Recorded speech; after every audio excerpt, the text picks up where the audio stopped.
All right, guys, I gotta be honest. I don't always feel like an absolute specimen, like a freaking unit. It's not an everyday thing where I feel like I'm on top of the world, and that might be shocking, you know. Which I don't really. It's not. It's obviously sarcasm. I think there's always days where you wake up and you just feel a little bit less, or like you feel like you're not in the right state, either state of mind, in the right place in your life, or whatever. For some reason, you feel off. And if you're anything like me, these feelings, these emotions come, I don't know, really gradually. For me, I'm really calm, really composed, and I don't really feel or like yeah, I don't really suffer from like strong like or like I guess emotional swings.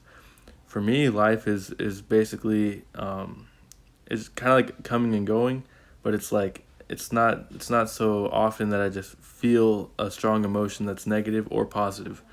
I usually just feel like everything's normal, everything's fine. And in a moment where something exciting happens, obviously I get really excited, but it takes me a long time to kind of deflate. And at some point, I realize that I'm running low on fumes. Basically, or I guess running on fumes. I'm running low on gas, and so um, today is not one of those days where I feel like I can just go into the gym and create absolute carnage. Today was one of those days where I almost felt like not coming, even though this is literally in my house. I literally felt, or I kind of felt like I shouldn't even be out here. I felt kind of small, and I know that everyone has those days. So what I decided to do is that I decided to create a different angle for the camera, and looking, it's kind of funny looking back. I didn't realize how much my butt would be in the frame, but my idea was that it would be me facing the camera. It would be all of you seeing me head on, just continuing, keeping the train moving. So today was just another one of those days where I just did it. Not because I felt like it, not because I even wanted to. It's not a question of want to or feel like it. It's a question of have to. Is this what I need to become better? And the answer will always be a resounding yes. And anyway, that is what I want anyone that's listening to realize is that just because you feel a certain way, it means literally squat. It means nothing. Your feelings are just are kind of like visceral reactions of whatever is going on in your surroundings. Sometimes your emotions just come out of nowhere. They don't even have to be connected to anything that at least identifiable. Just know that your emotions are something that are will always try and hold you back.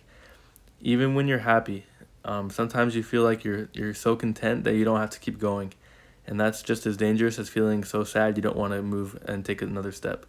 So the best thing to do is just have a plan, and no matter what you're feeling, just carry it out, execute it. My plan right now is to build up my lower back strength and my hip strength, and that's what I'm doing. So I did RDLs, Romanian deadlifts, and then I felt like I should try doing front squats, which I haven't done in a while. Like I've been talking about the pushing and pulling, how I need to overbalance, I guess, or correct, because I've been doing too much pushing the last several months, and I haven't been doing enough pulling, and as a result, my knees are kind of getting shot.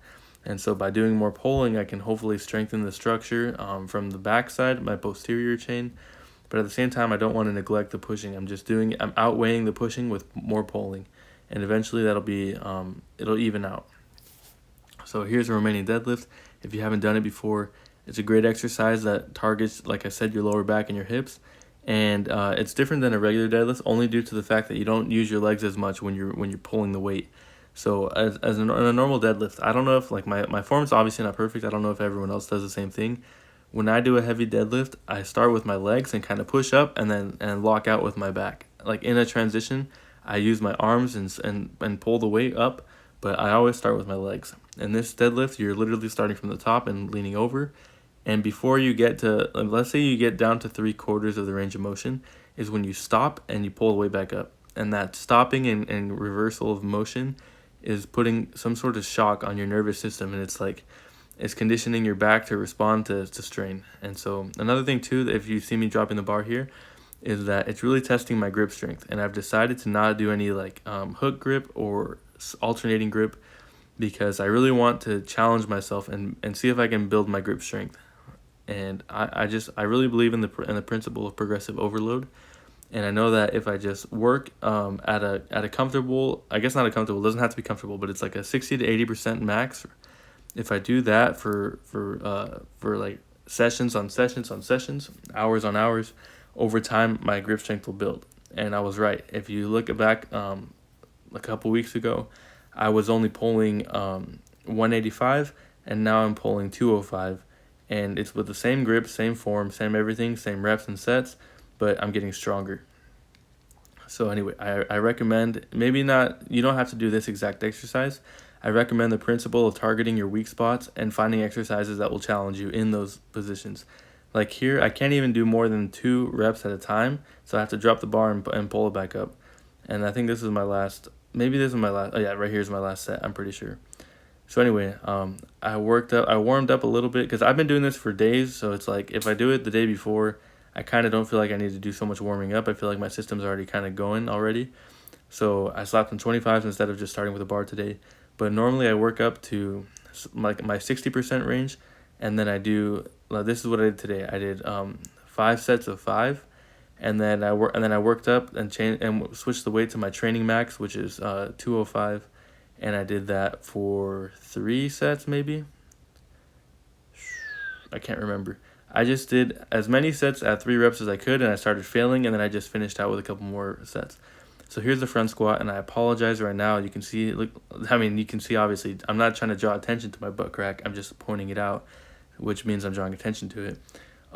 Anyway, I didn't really think about this, about changing the camera angle. That would have been nice, so you guys don't have to see this, but hopefully we can still be friends. Hopefully we can get through this together. My brother comes in right now, kind of talks to me about something. Anyway, so one thing about the front squats is I've noticed, and I just noticed this more today than I have in the past, is that it really targets your core if you keep your positioning strong. If you lift your elbows up, especially with the heavy weight on your shoulders, on your front delts, lifting your elbows up in the air will really challenge your core. And that's obviously one of the goals of strength training.